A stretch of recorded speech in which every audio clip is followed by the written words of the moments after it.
prendre son repas de sang. La prise du repas de sang par l'anophèle, il y a 2 étapes, il ne faut pas oublier. L'anophèle émet d'abord de la salive pour pouvoir faire remonter le sang. Donc, en émettant la salive, qu'est-ce qui sort de la salive de l'anophèle? Ce sont les sporozoïdes qui sortent de la salive de l'anophèle. C'est ces sporozoïdes-là qui nous mènent au côté humain. On passe du moustique à l'homme. Et à l'intérieur de l'homme, ces sporozoïdes vont aller former des schizontes ou dans le foie. On n'est pas encore dans les hématies.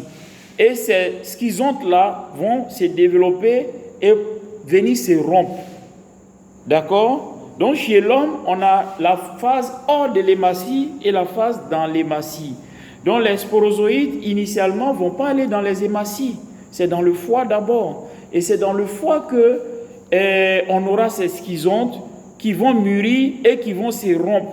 La rupture des schizontes, en ce moment, le parasite va aller maintenant dans la phase sanguine, sortir du foie, aller dans la circulation. Parce que le foie reçoit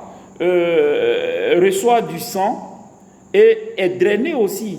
Ce qui arrive dans le foie quitte le sang, quitte le foie. C'est une étape importante sur la circulation générale. Donc, lors de la sortie, cette fois-ci, après la rupture des schizontes, on aura la phase sanguine, c'est-à-dire l'entrée dans l'hématie qu'on appelle ici érythrocyte aussi. Donc, c'est le cycle érythrocytaire. Dans le foie, c'était exoérythrocytaire.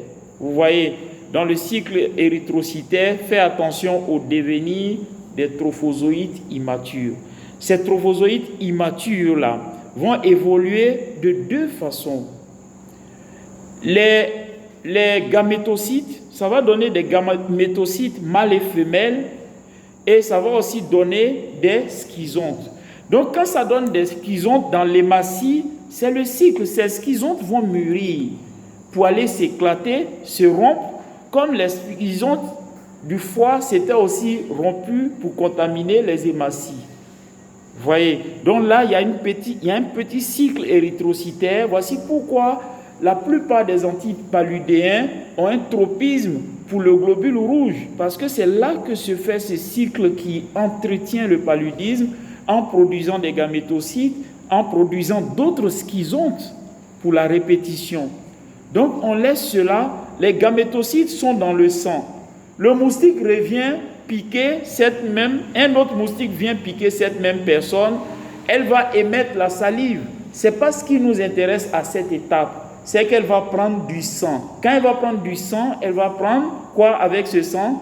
Des gamétocytes mâles et femelles. Ce sont ces gamétocytes mâles et femelles-là qui vont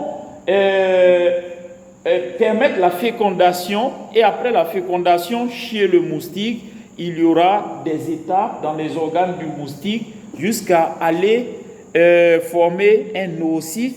Et l'oocyte va encore se rompre et on aura la libération des sporozoïdes dans la glande salivaire. Donc cette fois-ci, si ce moustique-là va piquer une autre personne en émettant de la salive contenant les sporozoïdes, alors le cycle est bouclé. C'est comme ça que le paludisme s'installe dans la communauté. Ça va maintenant?